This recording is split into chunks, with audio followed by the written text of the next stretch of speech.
Welcome back to our first episode of 2025. I'm Jackie Hawk, and this is Nami Nation by Kai's Korner Productions.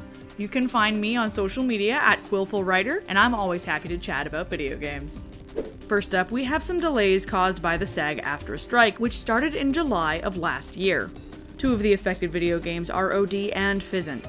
Development has continued on OD, but filming and scanning have had to wait.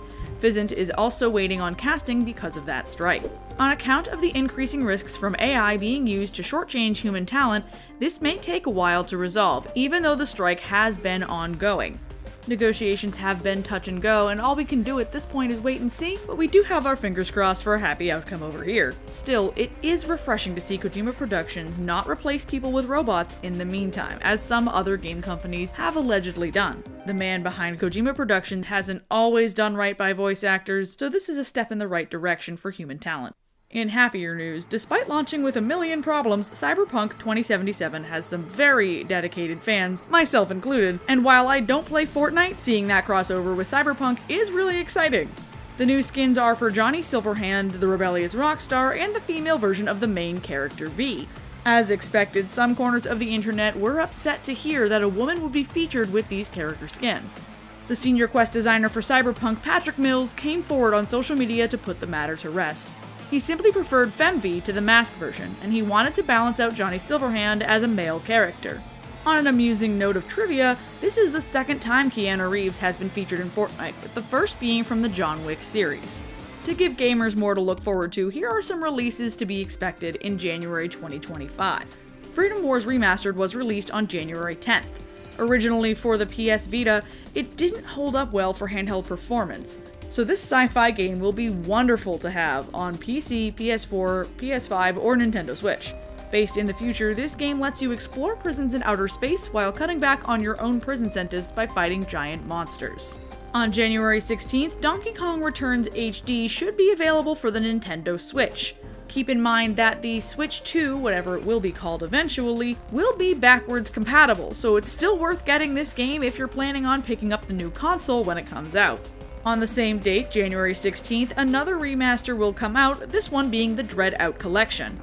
It's definitely on the niche side, but it's very convenient for fans because it has both an improved Dread Out and the Keepers of the Dark spin-off. This collection is available on the PS4, PS5, and Nintendo Switch.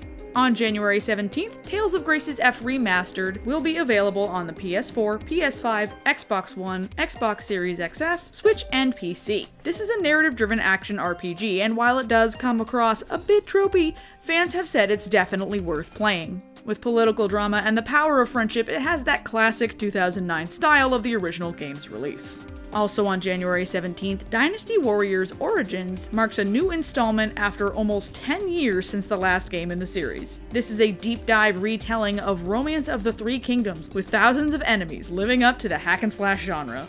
You can get this game on PC, PS5, and Xbox Series XS. On January 23rd, another long-awaited remake comes out, Star Wars Episode 1: Jedi Power Battles. Unlike other modernized releases like Final Fantasy VII, it has retained some of that low polygon design in a more modern style to balance the updated aesthetic with nostalgic appearances. Bonus content and arcade cheats bring more to this classic title that's available on PC, PS4, PS5, Nintendo Switch, Xbox One, and Xbox Series XS. On January 27th, the indie game Space Engineers 2 will come out. This sci-fi sandbox game features strategic management aspects. It will only be available in creative mode on release, with future updates planned in the following months. This game is limited to PC gamers. On January 28th, the Eternal Strands action-adventure game will be available on PC, PS5, and Xbox Series XS. This game has you playing a magic user, helping uncover secrets of a lost land that will return a cultural home to her people. Exploration and strategy are a big part of gameplay, so if those are your cup of tea, you know which game to get. Closing out the month on January 31st, Heart of the Machine is a PC indie game that features the first sentient AI as the player character. You decide what happens in this city where the AI resides.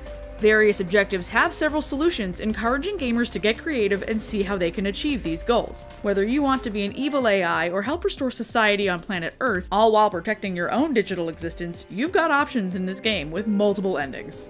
If you want a game that's already out and reasonably popular, the Lost Fear indie horror game was released in October 2023. Still, it found itself on some casual 2024 game lists, and it was made in 2 weeks by a 13-year-old named Vasco. It takes about 10 to 15 minutes to play as you complete puzzles and overcome fears until you wake up from the nightmare.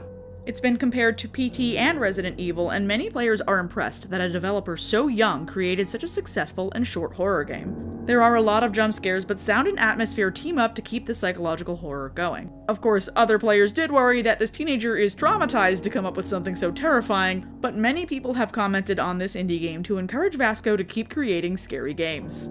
On the note of horror, with less immersion, the Until Dawn movie is set to come out on April 25th, 2025. This live-action remake has been fairly closely guarded.